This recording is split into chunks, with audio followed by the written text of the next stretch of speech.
Hello. Today, the place I'll be describing is Grand Central Terminal. Grand Central, as we know, is a big rail terminal in New York City, and I love the place.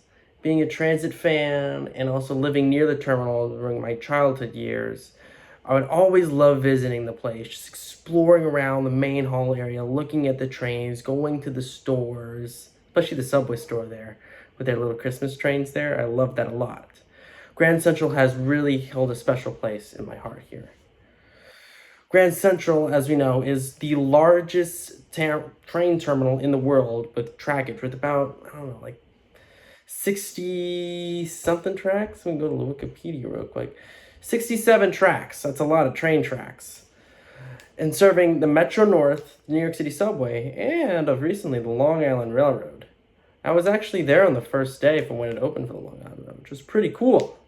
So, for our history, Grand Central was originally built and completed in the early 1870s, although the building was way different to what we have today.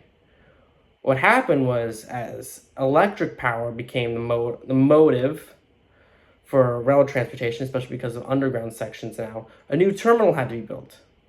So, in the late 1900s, like 1908,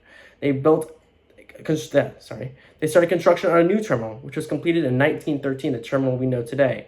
And that would serve many different rail lines, not the Metro North. The Metro North was founded way later. Before that, there was multiple rail lines in New York and New Haven Railroad, New York and Harlem Railroad, the New York and Hudson Railroad, many different rail lines going into one terminal, as well as the New York City subway, which actually started going there in 1904. So, Grand Central was a major hub, along with Penn Station. And throughout the 1920s, 30s, even 40s, Grand Central would see a lot of passenger usage, especially in the mid-1940s, which was around 60 million. But, unfortunately, that would start to decline. Due to the rise of the automobile industry and the airplane industry, transit usage across America, trains and buses, would decline massively, especially in the transit sector. And by the time of the 1960s, it was not looking too good. If you've known your history of New York City, you know of Penn Station, the massive grand station that was there, that's not here anymore, which got torn down. That same fate was planned to hit Grand Central, but it was saved by an unlikely person. Jackie Kennedy, JFK's wife, actually saved Grand Central. She started a campaign to save archive old buildings that were scheduled to be torn down, because Grand Central, there was a plan to not tear down the station itself, but the building itself, like what they did for Penn Station. And if you've been in the main hall where the gold clock is, that entire big ceiling would have been gone, would have been entirely leveled, and a brand new glass office would be built, destroying the whole amazing architecture of the station. But the station was saved, as we all know, as we can see it today. The station has been saved. And as it progressed in the 1970s, 80s, 90s, the station would be renovated and modernized.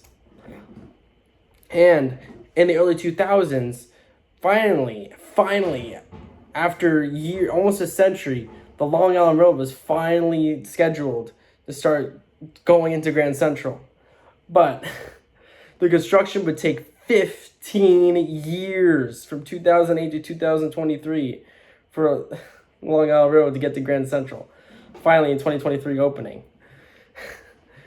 And now the station is still vibrant as today, with around 67 million people, not just commuters, but also tourists, touring the station, touring the grand beauty of American architecture, American 20th century architecture.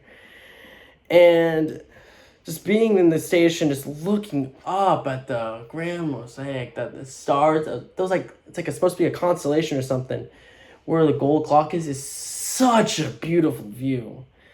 And that's why I love the station so much. It is such a grand place. It is such a feat of architecture that I'm so thankful that we have saved to this day for people and for maybe generations and beyond to experience and take into the fact of this big modern beauty.